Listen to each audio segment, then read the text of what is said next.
Happy Monday. Today is Monday, the 28th of December, 2020. Year's almost over. Just a couple more days till New Year's. Hope everybody had a great Christmas, weekend. Nice long break after Christmas. Kind of nice having Christmas end on a Friday. And today's daily Bible readings for this 28th day of December come to us from Psalm 148. Jeremiah 31, 15 through 17, and then Matthew 2, 13 through 18. I'm going to look at the text from Matthew because it's all about Joseph taking his wife Mary and their infant son Jesus into Egypt because, there was a great amusement park there. Just kidding. I really hope you knew I was kidding too. Anyway, so the question is, why go to Egypt? Like last year, we spent the whole time, like a lot of time in the daily Bible readings for the last Christian year, reading all about how they wanted to get out of Egypt, right?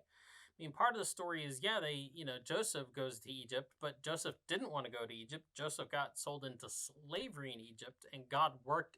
It wasn't a good place to be for Joseph, but God worked it out well because God was able to take that and turn it into a way to save his people Israel from starvation in the desert, right? In a drought.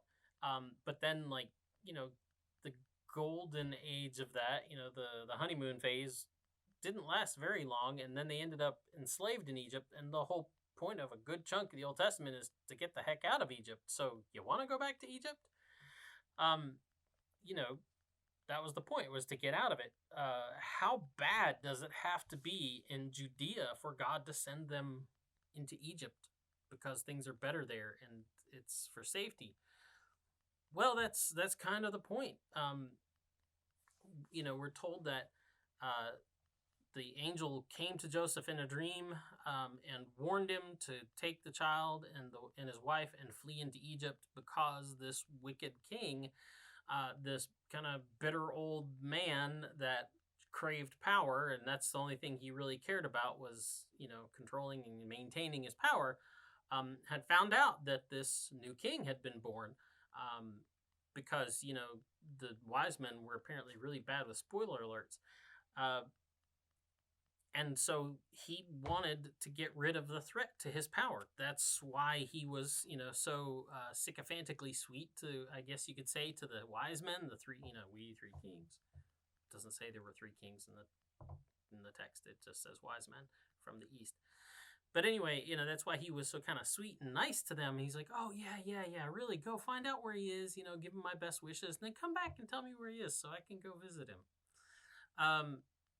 We're told that the angel tells Joseph to take his wife and the child and flee to Egypt because this wicked King Herod has found out and wants to kill him. And then that's where we get this horrible text, because the wise men were also warned, right, to not go back. And so they just kind of, instead of going all the way back to Jerusalem, they just took another road, got on the bypass and, headed out to where they came from. And so Herod wasn't told specifically where he was. He knew enough about kind of the general idea of where he was that he just decided he would just go in and kill all children that kind of fit that age range. That's maybe you've heard referred to as the murder of the innocents. And we have this text. Matthew quotes, actually the other text for the day, the text from Jeremiah is where Matthew is quoting, and it says, "A voice was heard in Ramah, wailing, loud lamentations, Rachel weeping for her children. She refused to be consoled because they are no more." And Matthew recounts that when power is threatened, people get caught in the middle, and the innocents become the victims of power's quest for power. So that is the text for today. That's the DBR for today. Go out, have a good day, and we'll be back tomorrow with another DBR. Have a good day. Boop.